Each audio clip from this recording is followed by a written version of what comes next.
Hello again, my dear friends, fellow moms. Welcome back to Doing Things on Purpose, the podcast that empowers women to take charge of their time, health, relationships, and money by doing things on purpose. I'm your host, Suri. It's such an honor to have you joining me yet again this week. And if you're new, welcome. Continuing on with this third episode about money, I have a super special gift that I'm excited to share. It's to help you actually get started on managing your income, expenses, and your investments for beginners. So stay tuned till the end to see how you can get your hands on it. This week, I'll be talking about the biggest money mistakes that I've noticed women and especially moms making when starting their journey of being more aware of and trying to take more control over the financial situation in their families. As always, you can find the transcript of this episode on my website or leave a comment at suristahel.com/12 or send in your questions directly to me at suristahel@gmail.com. Before we begin, let's get started with this week's Mom Check-In. For those of you who are new here, these are simply gentle reminders from me to hopefully guide you towards taking action in building the habits that you've always wanted to start doing, but always kept procrastinating. So how was the last week for you? For me, it was once again more of a mixed bag. I did manage to make time for my daily morning yoga and some Byron Katie worksheets, which is a kind of journaling and reflection exercise for me. But I've also been feeling a little sluggish, which is to be expected as I'm in the middle of my autumn season, quote unquote, which means it's the week or so before I menstruate. So I'm taking some 5-minute naps when I need it. It's a time when we women can be a bit more sensitive to criticism and when we can practice being a tad more patient with ourselves. I have a dear friend who even avoids making big decisions during this time, which I think is very kind and wise. Have you also noticed how your cycle affects you? I hope you've been able to really anchor in with some daily self-care habits that help support you no matter what season you're in right now. Question number 2, how's your calendar looking?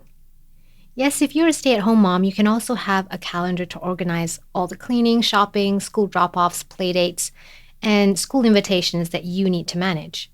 My best time management tips for moms can be found at suristahel.com/time. I'd actually love to hear what you think if you've tried any of the 12 tips I've put together there. I'm always looking to improve things. So now moving on to today's topic, which is how to avoid the 3 biggest money mistakes for moms. Mistake number 1 is thinking that taking control of the family finances equals total control. Let me start with a story. Last week, my husband and I actually had a little money disagreement, which left me feeling a little vulnerable and imbalanced. My recent podcasts have, after all, been all about the topic of personal finance. And I'm again amused with the way that the universe always manages to push our buttons just when we least appreciate it, like a full-blown argument right before our wedding anniversary or an accident right before a birthday party, right? Why? But then I recalled that I've been here before, that taking conscious control over our finances can never equal total control. I remember that fear and my ego always pushes me to think in terms of me instead of us. But I have better tools now. I wrote down my grievances on paper on Byron Katie's Judge Your Neighbor worksheet, to be exact. You'll find the link on the show notes. I turn my statements around and I sit and reflect. And I always come out of it a lot lighter, a lot more humbled. It's allowed me to reconnect again with my other half, to return to the same conversation with a more open heart and minimal negative emotions. Because when we put our barriers down, I think we make it safer for the other to do the same. And when we consciously choose to listen without judgment, we also show our partner that we trust them and that we accept them just as they are. Because I'm sure you know this, but in a committed relationship, there's more than just one of you. There's more than just one opinion about every single thing, from parenting to lifestyle choices to eating habits and to finance.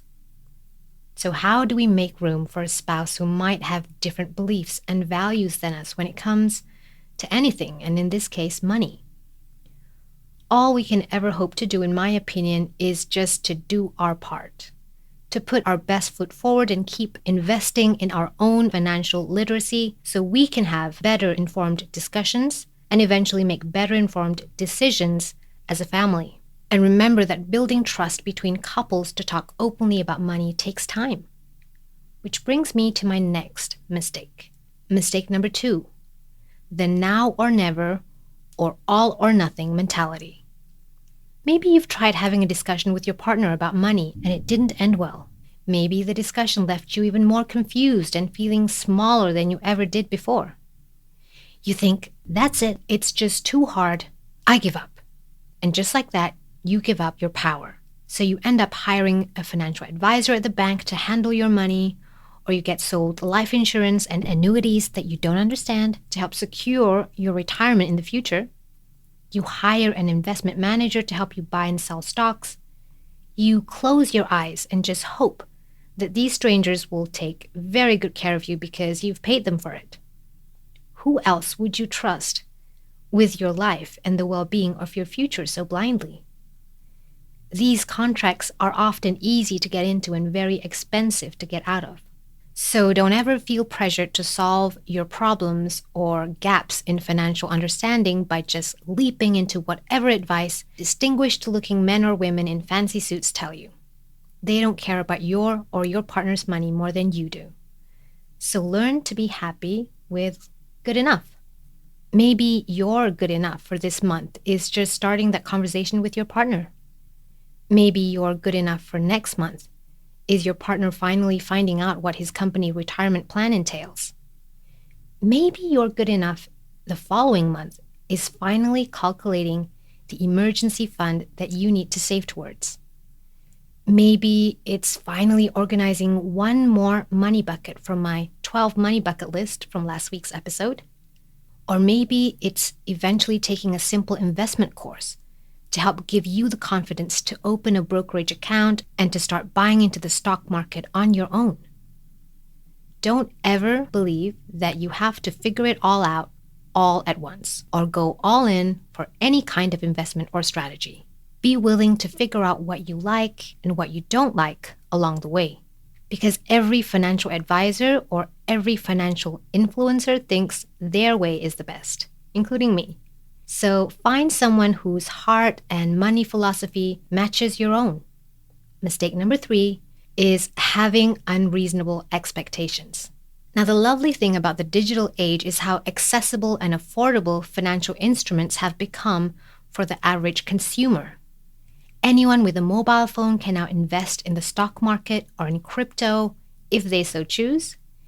Everyone can follow financial experts and finfluencers on TikTok or Instagram who tell them what and when to buy and when to sell. And with all that noise, it's easy to understand that we can get confused. We think they must know better. So again, we end up giving up our power. We fail to listen critically to advice and to question things that don't add up. We get giddy and greedy when we see examples of people claiming to double and triple their money over short periods of time with crypto and in up-and-coming trend stocks. Or we get too excited about investing in small companies that we want to support socially, which carry the sustainable or vegan labels that we talk about with our friends. We start acting like a trader and not a long-term investor. We don't care if these companies make a profit or not, or if they're small. We lose sight that we never actually wanted to gamble away our money like this. We forget that small companies are more vulnerable and are the first ones to fail when the markets tumble. We forget that as women, as mothers, we were looking to feel safe and secure with our money in order to take care of ourselves and our family in the long run. That's why I created these money series podcasts and why I wrote the 13 money lessons that every parent needs to know article, which you can find on my website, in which I listed what returns you can reasonably get from different types of investments so you don't get conned. Because I also feel called to do whatever small part I can play in helping women feel more empowered to grow their financial knowledge. So if you want to check that out, you can go to suristahel.com/money. Again, this is just the way I see it as a woman, wife, and mother. Take what feels good to you and leave the rest. So I know I've shared so many links with you, but to end this podcast, I'm so excited to give you the gift I promised at the beginning of this episode. It's my money mastery template. So what is it? Well, this is a new and improved version of exactly the document that I used to start planning our money as a family. I used this to ask questions and to start a conversation with my husband about our finances. So it contains tables for you to fill out, to calculate and plan for everything from emergency savings, the target retirement or financial independence number, how to track your income and expenses. It helps you plan for your retirement fund and your kids' education fund. There's a compounding interest estimator there so you can see what happens to your money over time. And finally, there's also a retirement income estimator so you can estimate how much you can expect to earn from your investment when you retire.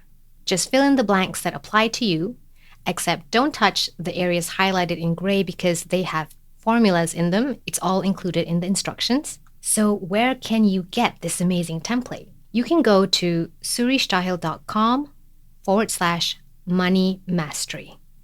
That's suristahel.com/money mastery. You can download the file as an Excel sheet or a Google Doc.